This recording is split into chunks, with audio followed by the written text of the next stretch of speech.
I'm at a loss for words for whoever did not want this current format that we have in the Champions League. You're honestly brain dead. This is one of the best formats that we have seen change in a while. And I was one of the people that at the beginning I was a little iffy about it. I said if it wasn't broken, don't fucking fix it.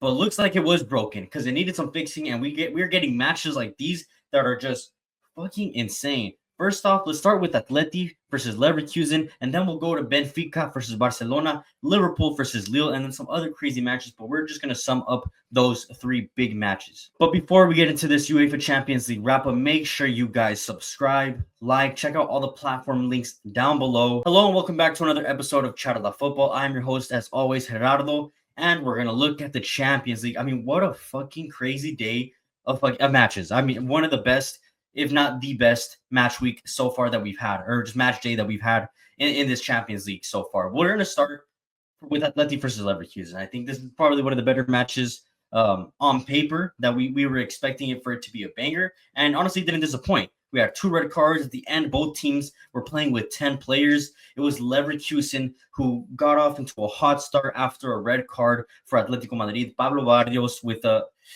kind of stupid challenge, leaving his cleats up. And yeah, I mean, it was 1-0. Piero Hincapié gets on the end of a cross. And I mean, it was just all Leverkusen at that point. Prior to this, Atleti were unbeaten up until they met up with their match Leganés. And then it looked like this was going to be their second defeat in a row. And it was going to start to be downhill for Cholo Simeone's side.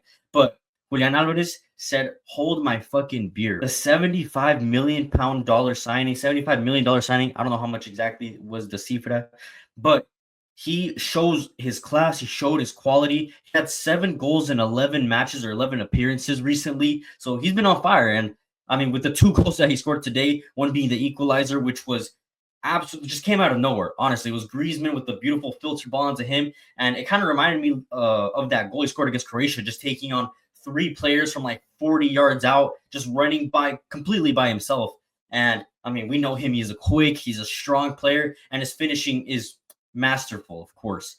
And yeah, I mean, he gets the equalizer, and then later on in the second half, I mean, against all odds, and there's a red card for the same man, Piero Hincapié. He goes from hero to villain, and yeah, at that point, Atleti's probably rubbing their hands together. Cholo Simeone was just telling his team to calm down. There's plenty of time. And yeah, I mean, in typical Cholo Simeone fashion, in Cholo Simeone time, it's not Fergie time anymore. This is Diego Simeone time. In Diego Simeone time, they get the 2-1. Julian Alvarez finishing a beautiful, well-mastered goal in the final minute of the match, and they pushing Atleti into 3rd place, possibly automatically qualifying with only 1 game left in this Champions League, possibly qualifying automatically into this Champions League. For Bayer Leverkusen to fall off the way they did, I didn't really expect that, especially that they were on an unbeaten run as well. They were this would have been their 12th win in a row for Bayer Leverkusen, for Xabi Alonso's men. And I mean, at some point they had everything in their control, but Hincapié with a silly mistake at the back, honestly, just unnecessary to get the 2nd yellow card, knowing that he's already on a yellow card. And I mean, you can't really ask more from Julian Alvarez. Inside of the box, he's lethal, and he gets the 3 points for Atleti, pushes them to 3rd place.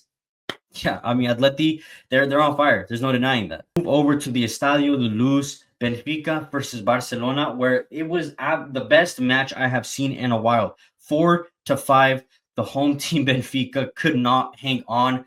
I mean, I think at home they've been pretty poor this season. In the Champions League as well, they've been piss poor. But at some point, they were 3-1. Once you're 3-1, you cannot let go of that lead. But I mean, Barcelona, we know they are resilient. I mean, they have their moments in La Liga where they just completely slipped up. They tied at the weekend against Getafe. But in this match, really against all odds, I think many people were probably already expecting Benfica to get these 3 points. But against all odds, in the final moments, Rafinha comes out on top, gets the win, makes it 5-4 in Barcelona. But let's talk about exactly how we got there. This stadium in itself is a horror place. It's a nightmare for Barcelona fans. The last time they played in the Estadio de Luz, they lost 8-2 against the man that's managing them right now, Hansi Flick. It was Benfica who took the early lead. Barca tie. It was just completely back and forth. I'm not going to go into every single moment of the game. Pavlidis got a hat trick in this match. Lewandowski with the brace, 2 penalties that, I mean, one of them was kind of iffy. Szczesny had a fucking nightmare of a match. One of the worst games I've ever seen Szczesny play. I mean, after this performance, he needs to go back to retirement, honestly. And in the same net where Szczesny had a fucking horrible part of his match, Benfica's goalkeeper also had a disastrous mistake. I mean, from the goal kick, tried to just, I don't know what he was doing. He kicks it straight to Rafinha's face, essentially. Rafinha, luckily, somehow getting on the end of it, and it goes straight into the back of the net. Didn't even bounce in there. No time for reaction for the goalkeeper. I don't even know how that happened. One of the weirdest goals I have ever seen, probably in my life ever. That happened. And then, just back and forth. Eddie Garcia came on, subbed on, gets a header, and ties the match 4-4. And I kind of thought that was the match right there. I think everyone would have been happy if that match would have just ended right there. But no, Rafinha said, I have one more thing to say in this match, and he gets the winning goal and, of course, capitalizes as probably one of the best seasons a player is having so far, along with Mohamed Salah, who we'll talk about in the next match. But yeah, Rafinha is having an absolute wonderful season, easily one of the best players this season. I mean, I don't even know how many goals contributions he has in this season so far.